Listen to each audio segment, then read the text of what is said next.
masa jenjang pendidikan tinggi yang lama itu, jelas output harus tinggi, tidak bisa tidak. Nah, apa saja output yang diharapkan dari seorang imam yang sekolah sampai 12-14 tahun itu? Tuntutan bagi pastor imam, pertama, kematangan pribadi. Tadi sudah disebut, tetapi kadang sebut di atas, sebut di tengah, sebut di bawah, amburadul. Nah, sekarang saya bikin sedikit teratur, terstruktur. Yang pertama, engkau harus punya pengetahuan. Artinya intelek harus memadai. Sesudah pengetahuan, yang kedua adalah keterampilan. Jadi ilmu pengetahuan, Kosturi sampai 17-8 tahun itu harus dilatih supaya pengetahuan itu Anda terampil mengkomunikasikan pengetahuan itu di tengah-tengah umat, dan itu namanya keterampilan. Kemahiran dalam menerjemahkan ilmu dalam kehidupan praktis. Dan yang ketiga, sikap. Ya, tadi dalam diskusi saya katakan ada orang yang bisa pintar sekali, doktor S3, dia bisa terampil sekali, terampil memimpin, terampil A, B, C, D, tapi sikap dan kelakuan pemabok. Ya, mau harap apa? Sikap tidak disiplin. Ya, umat menunggu. Umat menunggu sudah jam 7 misa mulai, pastor belum ada. Cari-cari, pastor mesti tidur. Ini kan repot. Sikap, tingkah laku yang harus terpuji. Nah, mari kita melihat. Mulai dengan intelek. Jangan menjadi seorang imam yang bodoh. Banyak umat sekarang sarjana, walau punya banyak juga umat sarjana beli, ya, sarjana yang namanya dipasang-pasang saja, bahkan kandidat doktor dan segala macamnya. Kita maklumlah, imam tidak boleh, tidak akan pernah. Para dosen sebenarnya tidak akan membiarkan yang akan ditabiskan imam itu seorang imam bodoh. Ya, dan imam itu sarjana dalam bidangnya. Lingkup, kalau orang mau tahu sebenarnya pastor itu belajar apa ya? Nah, ini dia. Pertama, kita punya spesialisasi itu teologi. Teologi kitab suci, teologi biblis, teologi dogmatis tentang ajaran-ajaran gereja, teologi peribadatan, itulah liturgi, teologi pastoral, dan teologi moral. Saya misalnya, saya mengambil spesialisasi teologi moral, dan moral itu ada macam-macam. Moral dasar, moral keluarga, moral sosial ekonomi, moral politik, moral hidup. Itu yang disebut bioetika, ya, bicara tentang eutanasi, abortus, bayi tabung. Ini baru satu, teologi moral, ya. Belum lagi biblis ini bagian-bagian dogmatis, bagian-bagian peribadatan dan seterusnya. Dan seorang imam harus menyelesaikan ini, teologi itu. Yang kedua, ilmu yang memberi dukungan kepada teologi itu filsafat. Mengasah otak para imam itu supaya punya nalar. Filsafat berpikir itu namanya logika. Filsafat tingkah laku itulah etika. Ya. Jadi semua calon imam mengikuti ilmu-ilmu sosial, sosiologi, antropologi, psikologi, dan seterusnya. Ada banyak ilmu-ilmu sosial. Dan ini semua Anda mendapat selama S1, S2.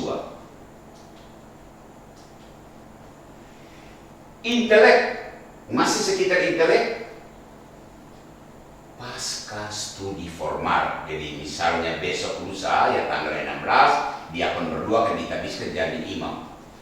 Apakah studi berhenti? No. Studi harus jalan terus. Belajar sendiri. Tadi saya sebutkan itu ya, bahwa saya di restoran Tiga Raja, saya memesan berlangganan surat kabar, majalah, tapi saya lihat kok tidak ada minat bangsa ya. Sementara umat kalau itu mengeluarkan uang begitu banyak untuk langganan A, B, C, majalah, buku, tapi karena tidak ya saudara saya stop. Tapi saya mau usahakan mau langganan lagi, dan saya mungkin pakai hari-hari studi kah, supaya kita masing-masing meringkas lah. Misalnya saya termasuk di dalamnya, itu namanya self study, belajar sendiri ya. Belajar sendiri itu bisa baca, tanya rekan imam senior ya, itu bagian dari self study. Kemudian yang kedua, ongoing formation, itu menjadi tugas pimpinan, tugas keuskupan, supaya imam-imam itu jangan hanya suruh kerja, tidak pernah ada penyegaran. Maka dibutuhkan ongoing formation itu, kursus ke Jawa, kursus ke Senar Tinggi, kursus ke luar negeri, kursus kemana, menggunakan misalnya tahun sahabat itu untuk refreshing, ikut refreshing course. Dan yang tertinggi dari pasca studi formal itu adalah studi lanjut. Ya kita kadang ada tugas belajar. Jadi kedua, kalau uskup mengundang Anda berdua untuk studi, dan tolak. Karena pimpinan sudah melihat kamu punya misalnya kemampuan laporan studi, oh dia ini bisa. Ya, kamu dua harus siap. Kamu dua harus siap. Studi lanjut ini penting. Saya itu tidak terlalu pintar, jelas. Tetapi dikasih kesempatan belajar dan saya pakai betul untuk belajar. 2 tahun saya selesai S2 itu, ya. Karena saya tahu bahwa saya sebenarnya tidak punya kemampuan intelektual yang hebat. Tapi kalau dipercayakan pimpinan, saya gunakan itu betul. Dan betul 2 tahun saya selesai, ya. Dan saya pulang dengan mengambil itu teologi moral itu. Jangan pensiun belajar. Banyak pastor setelah jadi pastor, lemari penuh dengan buku-buku dan berdebu, karena hampir tidak pernah dia membaca. Memang sekarang ada sarana lain ya, tidak usah beli buku banyak-banyak, tidak usah baca buku, tinggal buka Google saja. Apalagi sekarang zamannya ya medsos ini, tinggal buka Google dan Google akan kasih tahu semua hal. Ya itu juga mungkin salah satu alasan mengapa debu banyak di perpustakaan. Ilmu itu selalu berkembang. Tidak ikut perkembangan, kita akan jadi bodoh ya. Umat akan berpaling. Kenapa? Umat bertanya tidak dapat jawaban. Pertama kali mereka mengalami bahwa bertanya dan pastor tidak menjawab, atau menjawab tapi salah, lalu tidak akan datang lagi untuk kedua kali. Ya, jadi belajar itu non-stop, ya. Atau jawaban yang diberikan terlalu klasik, statis dan out of date. Kemudian saya tiap hari Minggu saya khotbah. Itu kadang-kadang orang melihat di pastor sudah khotbah ini 3 tahun lalu, ya. Temanya, modelnya tinggal saya mengganti sesuai dengan contoh-contoh yang up to date, apa yang terjadi, dan tinggal saya pasang. Tapi ini cara saya. Ada banyak pastor punya cara sendiri-sendiri. Yang pasti adalah jangan sampai umat tahu bahwa kita tidak bisa menjawab, tapi paksa menjawab lalu salah. Ya. Maka jangan pernah pensiun belajar. Masih sekitar intelek, banyak sekali di intelek. Imam itu pelayan kultis yang intelek. Artinya di bidang liturgi harus intelek. Maka ibadat itu harus menjadi ada inovasi-inovasi. Baca buku, dengar paroki lain punya perkembangan, dengar keuskupan lain punya inovasi-inovasi menyangkut liturgi. Dan seorang imam pelayan kultis yang intelek adalah selalu dia menciptakan ibadat yang menarik. Khotbah itu kalau bisa berbobot, maka siapkan diri. Saya pribadi, setiap hari Sabtu malam saya tidak akan menerima permintaan untuk ke Kompas atau pelayanan apapun, karena saya tahu saya harus malam itu menyiapkan sebuah khotbah di mana besok orang datang mengikuti misa, dorong pulang bawa pesan. Dan itu harus dipersiapkan. Pastor tua loh, pengalaman tua 30-an ini, tetapi masih tetap sediakan waktu untuk menyiapkan khotbah. Minta maaf, tapi saya pernah mengalami misa sudah mau mulai, baru aduh bacaannya apa ya, dan dia mulai cari-cari bacaan. Ada dia apa yang terjadi waktu khotbah, susah berhenti karena tidak ada persiapan. Jadi dia ulang. Umat bilang, aduh sudah, cukup sudah. Dia masuk ulang lagi dari awal. Itu karena tidak ada persiapan, kasihan. Ya, kamu dua kalau bisa jangan begitu. Cara katekese yang sesuai zaman. Pelajaran umum pakai audiovisual. Di gereja katedral ini saya pasang layar di belakang salib besar itu, ya, dengan tempat untuk ini, supaya kadang-kadang kita berikan pelajaran tematis misalnya setiap hari Jumat ada pelajaran tematis. Pernah saya buat itu setiap hari Jumat di masa Prapaskah, dan orang tertarik.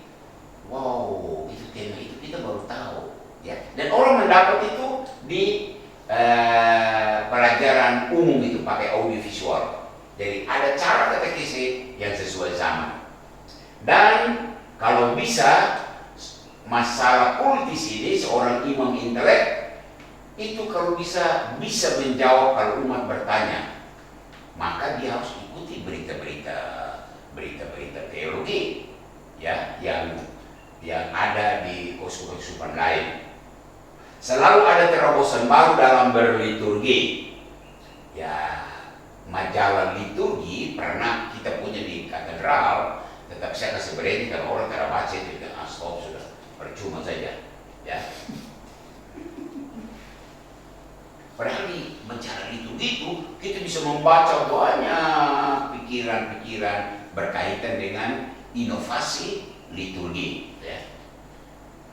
Terus tadi imam, sekarang nabi intelek. Nabi intelek itu seperti apa? Jeli membaca tanda-tanda zaman, pintar mengkritisi keadaan, pintar beri jawaban yang tepat pada waktu yang tepat, bisa buat analisa sosial. Yang ini kamu belajar ya, ansos itu ya. Mampu suarakan hati nurani umat dan masyarakat terhadap ketidakadilan yang terjadi. Saya mencontoh di katedral dibagi minyak tanah. Orang antre dari pagi sampai sore, dan sampai sore masih ada antrian panjang. Baru jawaban dari tangki minyak sudah habis. Orang kecewa, saya bersyukur mereka tidak mengamuk, ya, lempar-lempar misalnya, ya, kan kita yang jadi rugi karena menghancurkan halaman katedral. Saya lihat itu kegelisahan. Minggu berikut di SP2 saya sengaja datang dan memperhatikan persis mobil ada di sekarang Goa Maria itu, dan orang berbaris seperti ular sampai halaman katedral SP2 itu penuh. Apa yang terjadi? Sama, orang muara sekali karena bensin habis. Malamnya saya pakai momen ini, momen pengalaman keluhan umat di Tiga Raja dan keluhan di SP2 tentang salah urus, salah atur, manajemen yang parah. Dan saya angkat dalam khotbah. Jadi heboh. Waktu itu saya kaitkan minyak itu dengan sentra pendidikan, korupsi sentra pendidikan, dan pembangunan gereja milik 32. Viral luar biasa. Akibatnya apa? Kita punya itu di cut sampai hari ini. Di apa? Aku di hack akun itu. Ya, di hack. Rupanya ada yang tidak senang. Tapi tidak apa-apa. Orang senang, dia 1-2 orang pejabat itu tersinggung, tidak apa-apa. Kita jadi korban karena kita punya akun di hack. Tetapi sebagai seorang nabi, kita melihat situasi masyarakat dan kita menyuarakan dan betul mendapat sambutan. Saya berharap di kemudian hari Pastor Riki dimanapun Anda berada, pintar membaca tanda-tanda zaman dan menyuarakan apa yang terkandung di dalam hati publik. Ya. Jadi kalau bisa jangan asmullah, ya. Dia mau bikin suara nabi, tapi dia omong lain sekali. Ya. Tahu timing yang tepat. Contoh, Omaleng sudah ditangkap dan dibawa ke Jakarta. Jangan lagi sekarang ngomong, itu timing tidak tepat. Karena sekarang ini masa cooling down.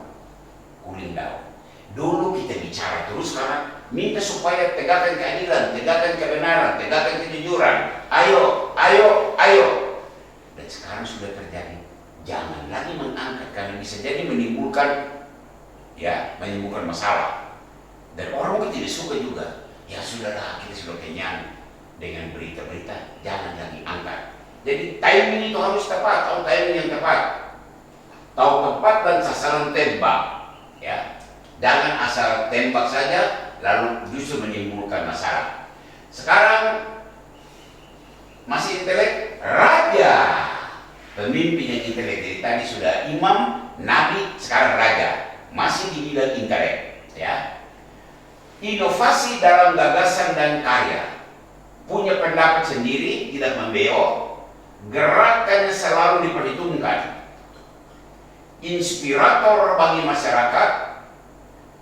Pikirannya sejalan dengan pemikiran gereja universal, tetapi tetap membumi di gereja lokal. Ya, kita seorang pemimpin gereja itu kalau bisa tampilkan segi intelektualmu dan membaca tanda-tanda zaman ini. Ya, engkau itu boleh menyuarakan sesuatu menyangkut gereja lokal, jangan lupa kau itu bagian.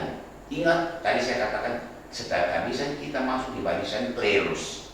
Jadi kita itu terikat dengan gereja universal tanpa tentu melupakan gereja lokal. Sebaliknya kita bergerak di tataran gereja lokal, tapi jangan lupa kau itu bagian dari gereja universal. Ya. Ikuti leadership standar. Maka sekali lagi saya baca banyak, lihat leadership di paroki lain, jangan malu untuk belajar dari rekan. Jangan malu. Tanyalah Pastor Max, di Sempan kamu bikin bagaimana? Ya, Pastor Bun, di SP3 kamu bikin bagaimana? Tanya, dan mereka oh kami bikin begini, begitu. Dan kita belajar apa yang belum kita buat dan program yang sudah lakukan, kita tiru yang baik kan tidak apa-apa. Itu bukan membeo, meniru hal yang baik.